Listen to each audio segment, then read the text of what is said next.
அனைவருக்கும் வணக்கம்.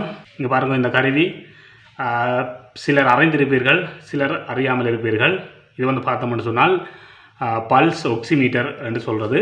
அதாவது எங்களது உடலில் இருக்கக்கூடிய ஆக்சிஜனின் அளவையும் இதய துடிப்பின் அளவையும் ஒரே நேரத்தில் வந்து இந்த கருவி மூலம் நாங்கள் அறிந்து கொள்ளலாம். இந்த கருவி வந்து தற்போது வந்து இது ஏன் முக்கியமாக தேவைப்படுது, இந்த கருவினை வந்து எவ்வாறு நாங்கள் பயன்படுத்துவது என்பது தொடர்பாக நான் உங்களுக்கு சொல்லித்தரப் போகின்றேன். அதற்கு முன்னதாக இந்த கருவி வந்து தற்காலத்தில் ஏன் அதிகமாக மக்களால் தேவைப்படுகின்றது என்பதை பற்றி பார்த்தால், தற்பொழுது வந்து கொரோனாவின் தற்போதைய அலையில் வந்து கூடுதலாக மூச்சு திணறலால் உயிரிழக்கக்கூடிய சம்பவங்கள் வந்து காணப்படுகின்றன. தற்போதைய கொரோனா அலையில் வந்து மூச்சு திணறலால் மக்கள் உயிரிழக்கின்ற நிலைமைகள் காணப்படுகின்றன.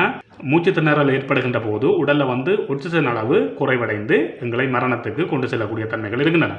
சரி, இந்த ஆக்சிமீட்டர் மூலம் ஆக்சிஜனின் அளவை வந்து நாங்கள் கணித்து கொள்ளக்கூடியதாக இருக்கும். தற்காலத்தில் வந்து கொரோனா தொற்று உறுதியானவர்கள் வந்து வீடுகளில் தனிமைப்படுத்தப்படுகின்ற நிலைமைகள் காணப்படுகின்றன. ஏனென்று சொன்னால் வைத்தியசாலைகளிலும் தனிமைப்படுத்தல் மத்திய நிலையங்களிலும் வந்து தொற்றாளர்களின் எண்ணிக்கை வந்து அதிகரித்து காணப்படுகின்றபடியினால் வந்து இப்பொழுது வீடுகளில் தனிமைப்படுத்தப்படுகின்ற நிலைமைகள் காணப்படுகின்றன.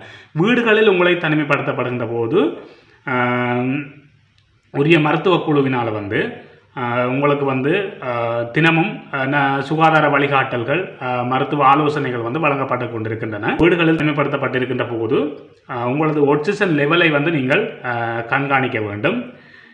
ஆக்சிஜன் லெவல் வந்து குறைவடைகின்றதா என்பதை நீங்கள் கண்காணித்து, குறைவடைகின்ற சந்தர்ப்பத்தில் வந்து அவசர நோயாளர் காவல் வண்டிக்கு நீங்கள் அழைப்படுத்தி அறிவிக்க வேண்டும். இப்போ இந்த பல்ஸ் ஆக்சிமீட்டரை வந்து நாங்கள் எவ்வாறு கையாள்வது என்பதை பற்றி பார்ப்போம். இதில் வந்து பின்னுக்கு வந்து பற்றி இருக்குது. பற்றி போடுறது ரிமோட் பற்றி அளவு தான்.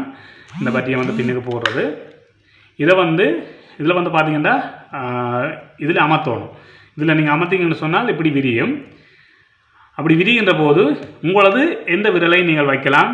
பொதுவாக வந்து ஆட்காட்டி விரலை நீங்கள் இதில் வைக்கலாம்.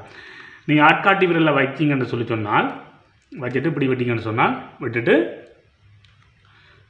இந்த ஒன் பட்டினை வந்து அமர்த்தினீங்கன்னு சொன்னால் இது அமர்த்தி போட்டு உங்களது இதயத்துக்கு நேராக இப்படி தூக்கி வச்சுருங்க. உங்களது இதயத்துக்கு நேராக தூக்கி வச்சிங்கன்னு சொன்னால் உங்களது ஆக்சிஜன் அளவும் உங்களது இதய துடிப்பு அளவும் காட்டும். இதில் வந்து பார்த்தீங்கன்னு சொன்னால் இந்த ஆக்சிஜன் அளவு 99 காட்டுது. இந்த கருவியில் வந்து ஆக கூடுதலாக 99 தான் காட்டும். ஒரு மனிதருக்கு வந்து நோமலாக வந்து ஆக்சிஜன் அளவு எவ்வாறு இருக்க வேண்டும் என்று சொன்னால் 95க்கும் 100க்கும் இடையிலே இருக்கணும். அதுதான் வந்து நோமல். இதை வந்து பார்த்தீங்கன்னு சொன்னால் இது வந்து நான் வீட்டில் இருக்க, அதாவது எனக்கு முதலாவது அறிகுறி தோன்றிய நாளில் இருந்து 6வது நாள் வந்து நான் இந்த ஆக்சிஜன் அளவினை வந்து அளந்து பார்த்தபோது இப்படி இருந்தது. பாருங்கள், இப்படி ஏறு இறங்குதுன்னு பார்த்தீங்கன்னா தெரியும். அந்த நேரம் வந்து எனக்கு காய்ச்சல் இருந்தது. அப்போ வந்து இந்த இதய துடிப்பும் கொஞ்சம் அதிகமாக இருந்தது. இதுதான் வந்து நான் 6வது நாளில் வந்து இந்த ஆக்சிஜன் அளவு இப்படி இருந்தது. இதுக்கு பிறகு நான் அதை படம் பிடிக்க மறந்துவிட்டேன் பின்னரான காலத்தில். இந்த ஆக்சிஜன் லெவல் குறைவடைகின்ற போது நான் சில மூச்சு பயிற்சியினை செய்திருந்தேன். அது தொடர்பாக நான் அடுத்து வரும் வீடியோக்களில் சொல்லுவேன் எப்படி என்று. 8வது 9வது நாளில் வந்து உங்களது ஆக்சிஜன் லெவல் குறைவடையக்கூடிய தன்மைகள் காணப்படலாம். ஆகவே அந்த நாட்களில் வந்து நீங்கள் அந்த ஆக்சிஜனை வந்து கண்காணிக்க வேண்டும். இப்போ பார்த்தீங்கன்னு சொன்னால் 95க்கு குறையுது என்று சொன்னால், இப்போ நான் வந்து கொரோனா தொற்று ஏற்பட்டு தனிமைப்படுத்தல் மத்திய நிலையத்தில் தங்கியிருந்தேன். அப்போ வந்து பார்த்தோம்னு சொன்னால் எனக்கு வந்து 8வது 9வது நாளில் வந்து ஆக்சிஜன் அளவு குறைவடைந்தது. அது 93, 94, 92 என்றெல்லாம் காட்டினது. சில விளைவுகள் வந்து 95, 96 காட்டும். நான் நினைக்கிறேன் 9வது நாள் 9வது நாளில் வந்து எனக்கு 93, 92 காட்டினது. அப்போ நான் டாக்டருக்கு கால் பண்ணி சொன்னேன், இந்த ஆக்சிஜன் லெவல் வந்து குறையுது என்று சொல்ல எவ்வளோ வந்து கேட்டார். அப்போ நான் சொன்னேன் 92, 93 காட்டுதுண்டு. அப்போ சொன்னார், பயப்பட வேண்டாம், பயப்படக்கூடாது. இதுக்கு முக்கியமாக வந்து கொரோனா நோய் ஏற்பட்டால் நீங்கள் கண்டிப்பாக பயப்படக்கூடாது. பயப்பட்டீங்கன்னு சொன்னால் உங்களது பாதி நோய் எதிர்ப்பு சக்தியும் அப்படியே போயிடும். ஆகவே நீங்கள் பயப்படக்கூடாது, தைரியமாக இருக்கணும்.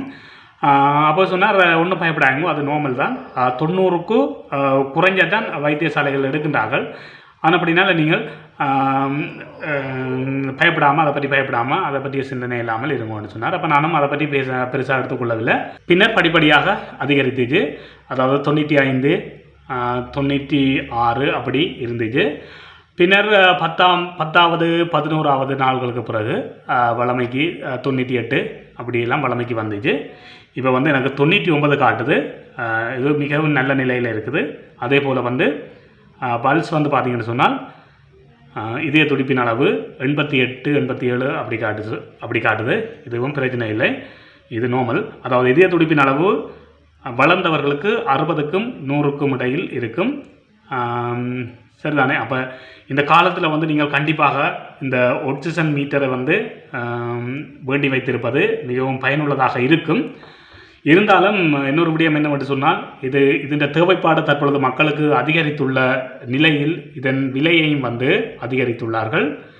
உங்களால் வாங்கக்கூடியவர்கள் வந்து இதனை வாங்கி வைத்து உங்களது வீடுகளில் தனிமைப்படுத்தப்பட்டிருக்கின்ற சந்தர்ப்பங்களில் நீங்கள் உங்களது ஆக்சிஜன் அளவினை வந்து அளந்து கொள்ளக்கூடியதாக இருக்குது. நீங்கள் எந்த நேரமும் பார்க்க தேவையில்லை, காலையிலும் அதே போல்